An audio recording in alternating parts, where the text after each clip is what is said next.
H-Town, what it do? My name is Nick Stevenson, the self-appointed president of Houston Sports, and it is my pleasure to introduce you all to my baby brother, Josh Stevenson, aka DJ Mulatto. He is filling in for Scara today, so we're going to be bringing you this show through the lens of a different Texans bloodline. You know, with Scara, we started a new bloodline, but Josh, you've been in this thing from the beginning. Day one, A1 from day one. Sir. So you have gone through all the ups and downs with this franchise. And unfortunately, after this week's game, I think we're in one of those down periods. I'm curious to hear what you, as a seasoned vet of the Houston Texans fan base, think about what's going on with this franchise. But I just want to thank you guys so much for tuning in to Texans Bloodline. And Josh, thank you for joining me today. How you feeling after that Monday night game, man? Man, honestly, talking about Texas Bloodline and being a fan of the team for a long time, I'm feeling a bit of deja vu. I'm Mm. feeling a little bit of Monday night deja vu.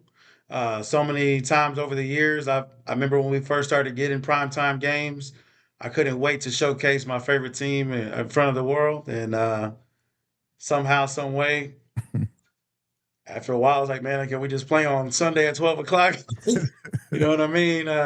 Yeah. There was the things that made you proud in that game are the same things that made you sad. You're watching an all-world defense. You're watching a Super Bowl caliber defense, Mm-hmm. and you're watching them sit behind one of the worst offenses I've ever seen for this team. As long as I've been watching the team, and it kind of takes me back to the year 2010, before Wade Phillips and before J.J. Watt was drafted. Yep. We had a high-powered offense with Matt Schaub, Arian Foster, Andre Johnson, Jacoby Jones. There would be these one-off receivers that would come in and out that would make a little splash here and there, and we couldn't stop anybody on defense. I remember we Yep. scored 34 points and lose, and you would say, man, what a waste of a good offense. If we just had a defense, Yeah. with this team could do something. And I feel like I'm back there again, honestly.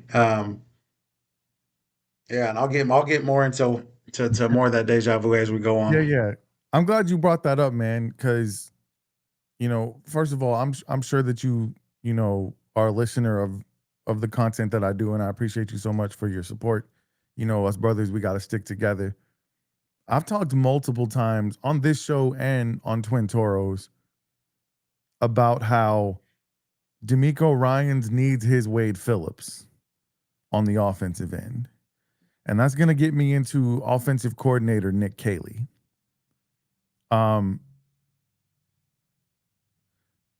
Through 6 games, 7 weeks into the season, Nick Caley has not impressed me at all.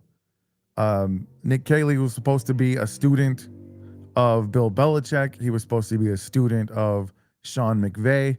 And supposedly he was going to come here and get the best of both of those coaches, mix it all up. He called it a game plan offense, which reminded me too much of another head coach of ours and from the past, Bill O'Brien. And so far, this offense has been trash, bro. It is absolute dumpster juice. And I was joking while we were doing the live stream during the game because Nick Caley was just squatting on the ground looking at his iPad like he didn't know what was going on. And I joked around with the guys. I'm like, right now, he's downloading Madden on his iPad so he can try to figure out some good plays.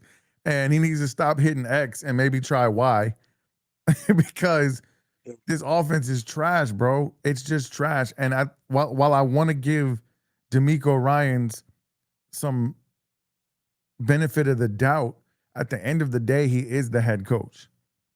At the end of the day, the decision to bring in a rookie play caller for the second time instead of turning to somebody who has experience, instead of going to get his Wade Phillips on offense.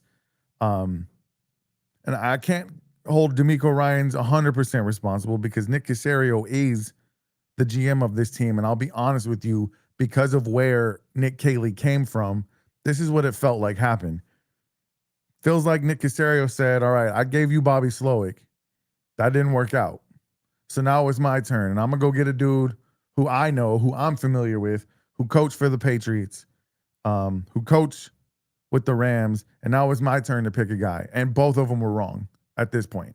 You cannot tell me honestly that there's anything about Nick Caley that you feel is better than Bobby Slowick. And nothing tells that story more than the fact that CJ Stroud seems really frustrated. And you can tell he does not like playing in this offense. Have you noticed that? Or is it just me?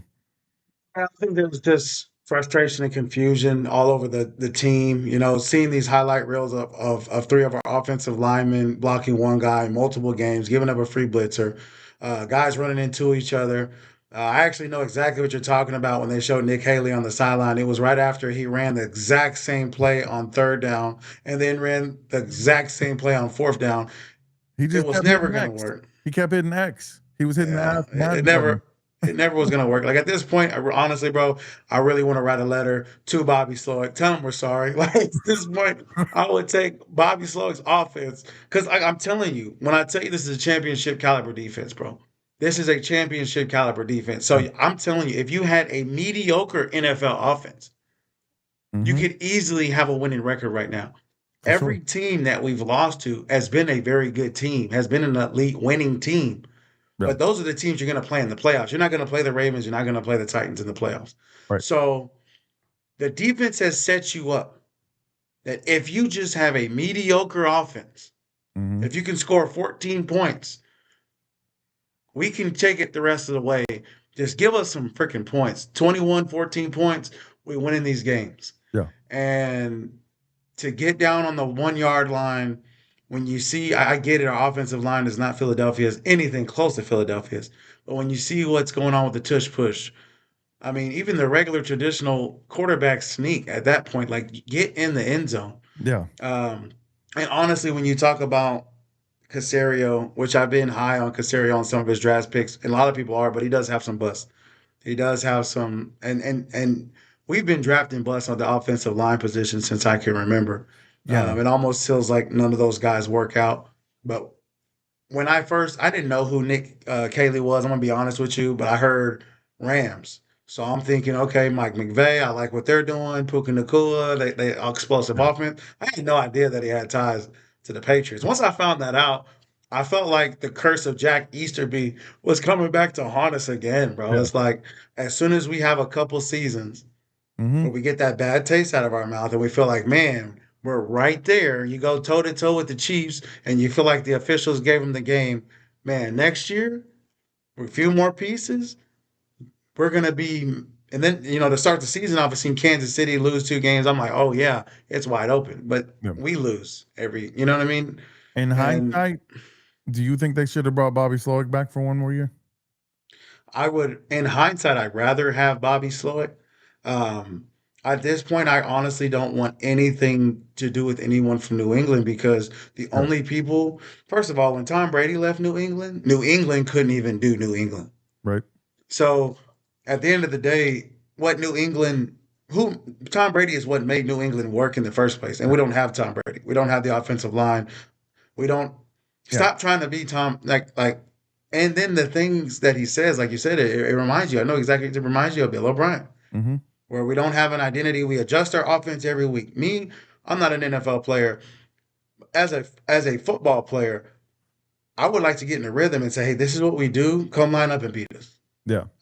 Not For sure. okay. We're gonna be a jack of all trades, master of none type of offense. I've been DJing for the Little League for Pearland. And I'm honest with you, I'm not even joking right now. I'm seeing more creative play calls from these little kids than what Yeah. I'm seeing in an NFL game. And they just look out of sync. CJ Stroud, his foot placement, he's tripping over guys. Um, it, CJ did get rattled, and I think he is regressing, and I think that is due to coaching. But he scrambles out of the pocket 2 times, and instead of trying to run, he tries to hit the open man. They both drop it. One of them is Nico Collins. Yeah. I don't want to see, like, bro, when you drop a ball like that and your team cannot get up, stop getting a first down and signaling, like, bro, like, stop celebrating first downs, bro. I know they're like few and far in between at this point, Yeah. but please, like, this team is in trouble. No, they are. And I, yeah, they're in trouble. I hate to say this, man. I'm not gonna say there's no reason to watch the Texans because they're H-Town, and it's H-Town till we drown. We love them, and we're gonna support them. And I think you play the rest of this season for pride, but the Texans ain't making the playoffs, bro. There's too many good teams ahead of them. They're not going to make the playoffs. There's not going to be two AFC South teams, and you already have the Colts at 6-1. Um, now, In first place of everything. and in first place in everything. And here's the thing, you haven't played them yet. That's your one saving grace. But I said it last week in the Houston Sports State of the Union. If you had gone 4-2 in these next 6 games, that only puts you a game over 500, and you're still behind everybody. Now, there's still a chance they could do that, but do you really feel like this is a team that's going to go 4-1 in the next 5 games? Absolutely not. Not right now, I don't. And what's No, sad is like absolutely coming not. off of those 2 games, I know we were playing lesser than competition, but I felt like, okay, they had their beat 'em up game. They beat up on some bad teams, but they were able to get in a rhythm and figure out what they do good, what they don't do. And they literally came out after the bye and looked exactly like they looked in the beginning of the season. Yeah, for sure. And the Seahawks were trying to lose the game. I'm not even going to say they're trying to lose the game. The defense balled out to Mhm. give you an opportunity to win. There was like we You should know have how been the being blown out in the first quarter. It should have been 27-0. you know how the Seahawks played though on offense? They played like they were not scared of our offense. So they took chances. They let Cooper Kupp throw a ball. They were just playing like it don't matter what we do. We can Yeah, turn the ball over 4 times and you still aren't going to be able to do anything. they And were that's punting. They exactly were what punting the happened. ball on 4th and 1. It's Yeah. like they're like, oh well, we'll get the ball back. Yeah, I mean it's Yeah, the truth. And yeah, I told the guys and we were on the live stream. I said, honestly, the Texans would have as many. This is after they hadn't scored a touchdown yet. The only way that they had scored was when Will Anderson Jr. got that strip sack and recovery. I said, right now the score would be the exact same if the Texans punted on every possession. And that's the absolute truth. It would have been. They had field goals and they had that one strip sack. This offense is terrible, man. And the thing is you were talking about, last week, um, I saw a tweet from, who Larry and Stafford is. He goes on all the sports talk radio shows. He's a very popular caller. I think he actually joins the Ultimate Texan on his podcast sometimes. Anyways, he tweeted that D'Amico Ryans lied to us. And I really thought about that statement. And I'm going to have to disagree with Larry from Stafford. I love you and I know you know ball. But really, we lied to ourselves, bro. Let's think about this really quick. At the end of last season, number one, we knew the offensive line was a problem. We knew that play calling was probably a problem.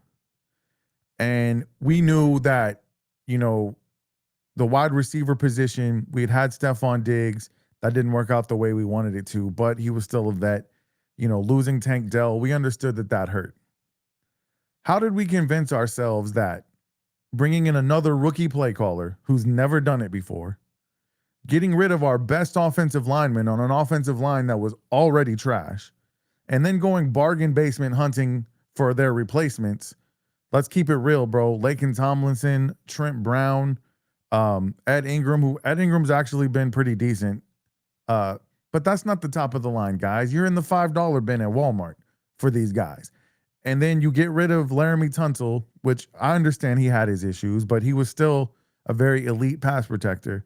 And you replace him with a rookie who looks like he may be good in the future.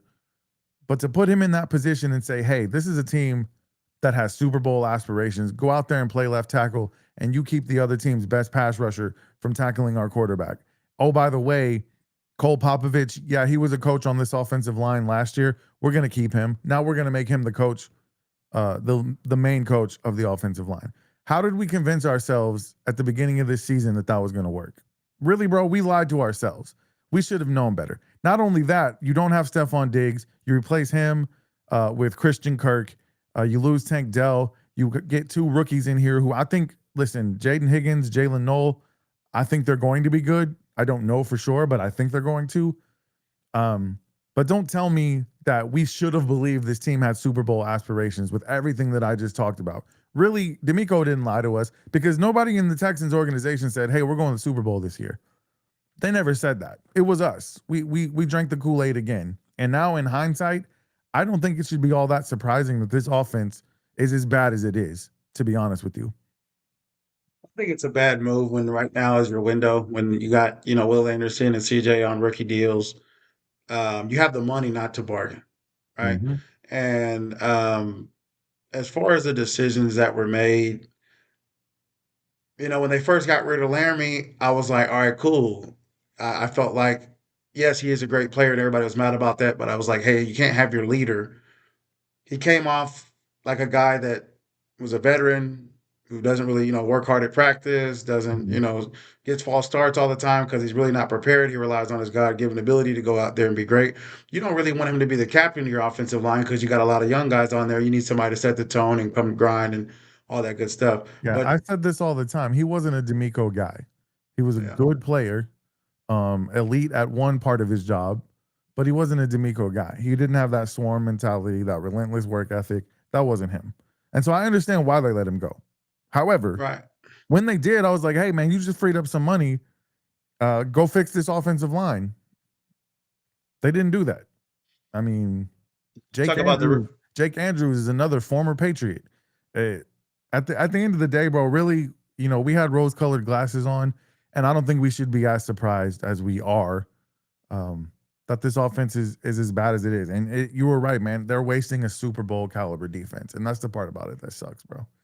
That's the part right, that because really. how many more years is Danielle Hunter going to come back, right? And him and Will Anderson are monsters on each side of that line. And your rookie tackle, h- how much better would he be in the future if he's had a year behind Laremy Tunsil and learned from Laremy Tunsil, even Mhm. if he was like not the you know Yeah, or let guy him play that's the right hardest working tackle. guy. Let him Yeah. play right tackle while Laramie's on the left because you could have gotten them both. He Um, got some problems. And you talked about D'Amico Ryans, and I was listening to Radio 610, and the fan base is really upset about the way he goes about these press conferences. Now, what I'm hoping as a fan, like I get it. I've led teams and been in a leadership position where you have to fall on the sword for your team because ultimately everything that sure. happens is on your watch. And I've also been in a position where I had higher ups that I had to answer to. I wasn't gonna go and point the finger. Oh yeah, that's that guy's problem. So I hope when they ask him about his offensive coordinator and he stands up there and he says, ultimately, I'm the head coach, it's on me. I respect it, but I hope behind closed doors there's some tough conversations to be had. But I worry that, D'Amico's, like you said, he needs a Wade Phillips on offense because all of his history and what he knows is from the defensive perspective. Mhm. And But think about it. He's honestly, he's a reflection of the coaches that he's had. He was under Gary Kubiak. How long did Gary Kubiak coach before he got Wade Phillips? He became the coach in 2006. Wade Phillips didn't get here till 2011. And that was a completely different situation because you were an expansion team. So when Gary Kubiak comes in and you win 6 games and then you win 8 games, well, that's an improvement. So now the fan base is happy. This is a team that's won divisions. They've gone to playoff games. They've taken belt to ass to their opponent in the first round of the playoffs. And then they get their ass kicked every year and have never been to the AFC championship. Like that's just not the standard anymore. And that's the part that's most disappointing is that and listen, D'Amico Ryan's got a 6-year deal. He's only in year 3. I'm not on the train that says he needs to be fired. But he's definitely there's some eyebrows raising at him right now. And here's the deal. There's gonna be a sacrificial lamb at the end of this season. I don't think it's gonna be D'Amico. So the question is it gonna be Nick Caley? I believe it should be. Is it going to possibly be Nick Caserio? Because you talked about how he's drafted some individual players, but he has not built a good team. He cannot. He clearly he is not a good talent evaluator of offensive linemen, um, and that's a problem. He's not a good evaluator of coaching talent. It seems, at least at this point. So, uh, if this season goes the way that it looks like it's going to go, which here's what I think. I think that game against the Seahawks is a microcosm, a little snapshot of what the whole season is going to be. They didn't get blown out.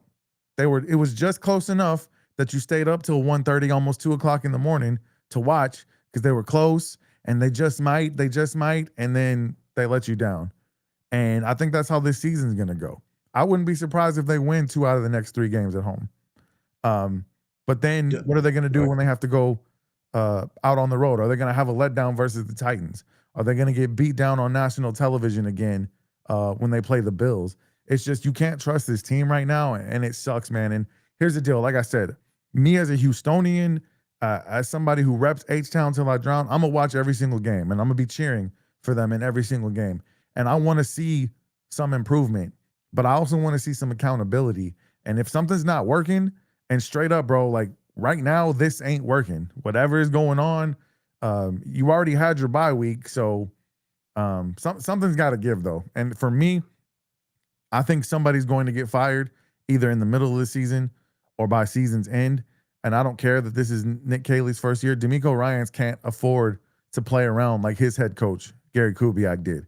He's not going to have that type of, I don't think ownership's going to have that type of patience with him, being that this team has already gotten a lot further and they've made it, to the playoffs before. They've won their division 7, 8 times. Like, he's just not going to get that same type of benefit of the doubt on a team. I understand, 3 years ago, this team won 4 games, but something's got to give, man. And the fan base, their frustration has caused this organization to move in the past. I mean, next week, we're going to be wearing our fancy new H-Town jerseys with the H on the side. And look, we're all proud of this city, but ain't nobody proud of this football team right now. And that's just straight up the truth. I worry about it. I'm glad that DeMeco Ryans has ties to former players that are involved in the organization, like Andre Johnson, because I remember like Andre Johnson was honest with ownership about Easterby. He came Mhm. out and told them, "Hey, like this guy's got to go." Yeah. And I know that DeMeco doesn't seem like someone that's easily influenced by outside people, but he has to see the same thing we're seeing. I hope he's falling on the sword. I was thinking back to that documentary about the Oilers, the Houston '93 documentary. Yep. And when they brought in Buddy Ryan, it was almost the players talked about it. They had 2 head coaches, and the Mm-hmm. defense answered to Buddy, and the offense, you know what I'm saying, they did their own thing. So, Kevin Kilbride. Yeah. but what they did was they honest in that scenario they divided. You know what I mean? Like they wanted to outdo each other. However, the product on the field was decent because of that. Yeah. What's going to happen with our team soon? You talked about the games being close all year. I think if they continue to play like this, the games aren't going to be close all year. I think eventually it's just natural. There's players on that defense are going to get tired of busting their behind for 4 quarters, sitting on the bench and watching what we're watching. Yeah. And then they have to go save the day because at this point, the defense has to play perfect. Yeah. They have to get pick sixes every game. They have to cause fumbles and recover every game, Yeah. and they need to score as much as they can to maybe win. And right now, they're playing their behinds off. So like, if you Yeah. don't, as a defensive player, if you don't give me something by mid of the year, like, why am I going to keep playing this hard? Eventually, they're going to be like, man, just let them go down the field and score. Like, the offense, y'all come out here and get clown, bro. Like, we're Yeah. tired. We're tired of fighting for y'all, and I Maybe hope it maybe the doesn't get to defense. that. Yeah. Maybe the defense should just play both ways. Like who here can play offensive line and defensive tackle? I don't know, man. It's disappointing. And us being, like I said, we've been in this bloodline forever. All of this stuff is kind of new to Scara. And the thing is, man, like she's supposed to fall in love with this. And I know you and I is because we've been through the hard times. And then we saw this team crawl out of it and give us the first division win against the Cincinnati Bengals. Their first playoff win against the Cincinnati Bengals. There's so many things about this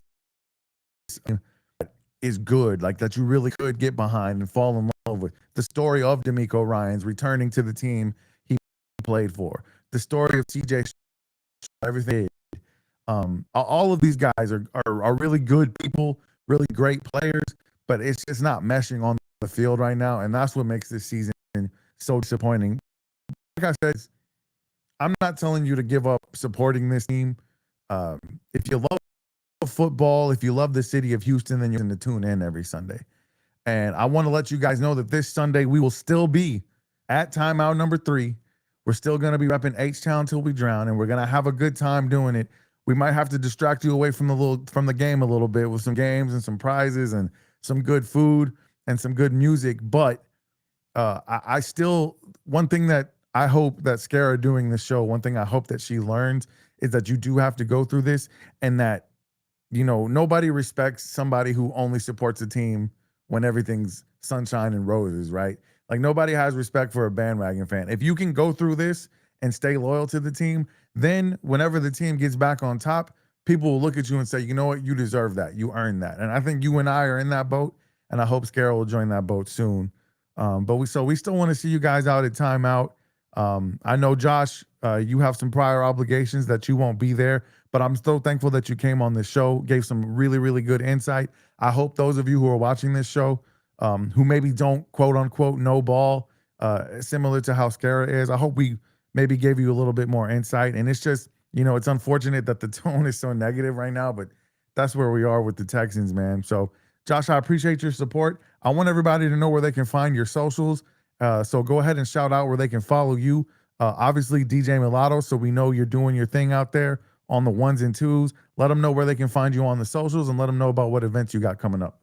Yeah, right there at the bottom of the screen, man. DJ Mulatto 281. You can put it in Instagram, TikTok, JT Stevenson on Facebook. There's always events going on. This last year has been crazy. I think I've only had one or two weekends that were completely free. Um, so I like to travel, and I'm also available for hire. So next year is wide open.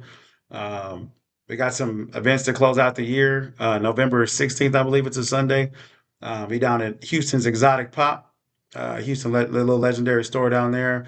Having a DJ event with it's a car show slash concert, as well as a community event. It's an end racism event, trying to promote unity amongst our city. I know there's a lot of division going on and political things going on. It's not really a political event. It's just no matter what part of the city you're from, no matter what race you are, what your background is, we're going to come together and show a form of unity, enjoy some music together, have a good time, be out there cooking, eating tacos and barbecue. There you go. And in January, the day before my birthday, Next Gen Car Show, they're returning to Houston. And they go on tour from New York to Maryland to Detroit. They'll be in the Atascocita area, bringing their car show to the city. So I'm happy to be a part of that. Shout out to them and all of our local venues. I try to show love to Galveston County, Harris County, travel as much as I can to meet as many people. Halloween, we got an event down in Dickinson, Texas at the 517 bar.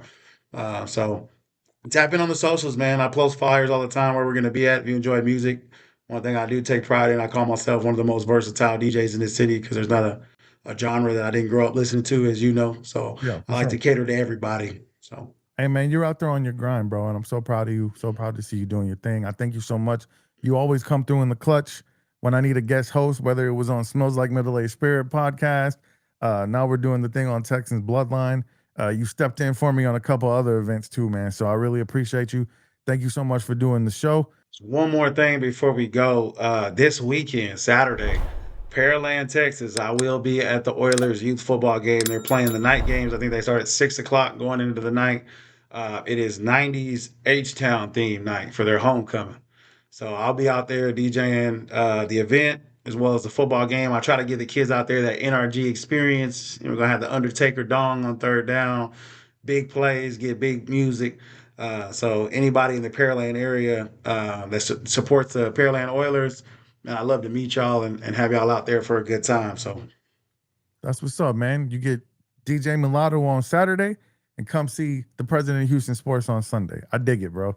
So proud of you, yeah. man. So proud of you. So everybody, y'all go to Pearland and y'all check that out too. I know you're still gonna be repping H Town till we drown. And listen, man, we got the Rockets. Hopefully they're gonna give us some hope for at least Man, a decent season. I stayed up that whole time watching that game. I Me was like, too. bro, Me too. It was like less depressing than the Texans game, though. That's for sure.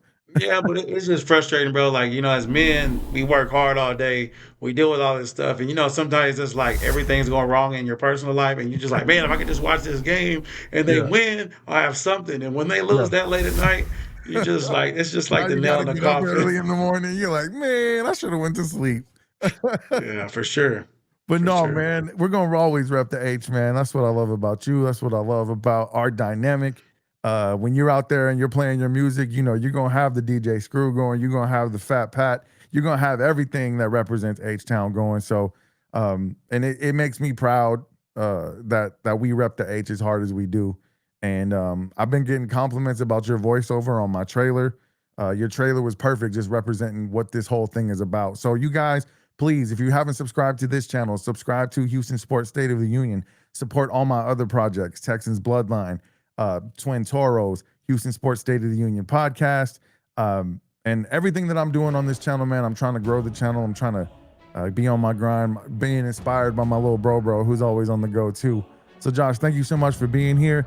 Guys, I'm going to see you guys on Friday for Houston Sports State of the Union. In the meantime, I want you to stay 10 toes down for the H. We love you and good night.